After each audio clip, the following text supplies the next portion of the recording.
Des moments avec Dieu avaient un temps de réflexion pour chaque jour.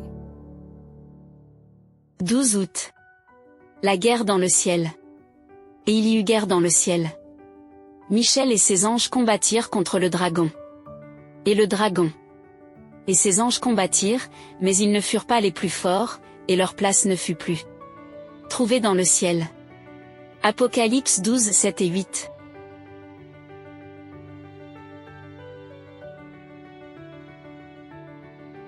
À quoi ressemblent les batailles spirituelles? Le Dieu d'amour prend-il les armes et soumet-il ses sujets par la force de ses puissances? Quel genre de bataille se déroule au ciel, dans notre dévotion de jour?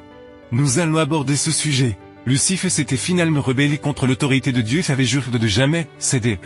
Jésus, mais il se montrait donc pas comme un ennemi diabolique, mais comme un bienfaiteur. Des anges soulignent que Dieu avait violé leurs droits tant qu'être libre. Et promis un nouveau et meilleur gouvernement, sous la tutelle duquel tous jouiraient de la liberté. Un grand nombre d'anges se joignirent à lui.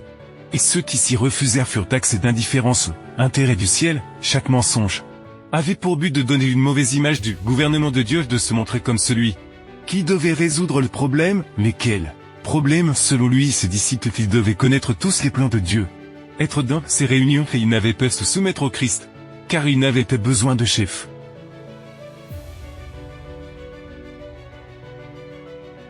Les anges loyaux exhortent à nouveau Satan et ses sympathisants à se soumettre à Dieu.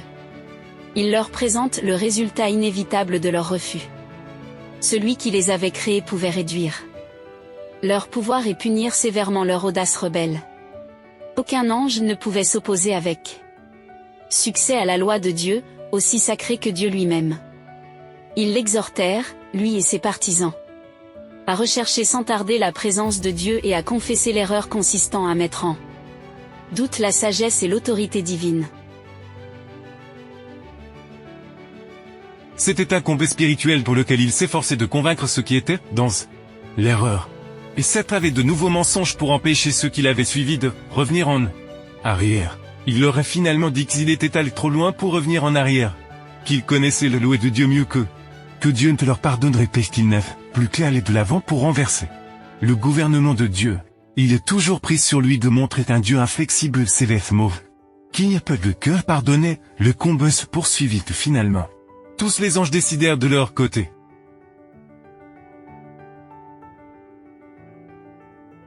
Il en va de même aujourd'hui, il fait commettre à l'homme de nombreux péchés, puis l'empêche de revenir à Dieu en lui indiquant qu'il n'y a pas de pardon, puisqu'il est allé trop loin pour revenir. Ainsi, la guerre commencée dans le ciel se poursuit pour que tous se retournent contre Dieu. Et tu fais ton choix, soit tu écoutes les voix de miséricorde qui t'invitent à revenir vers le Père, soit tu t'éloignes encore plus de Dieu et tu écoutes Satan. Les combats sont spirituels et Dieu veut te sauver, Satan veut te détruire. C'est à vous de choisir votre destin. Amen. Merci pour écouter cet audio. Nous vous invitons à partager avec votre. Contactez et visitez le site web. biblewell.com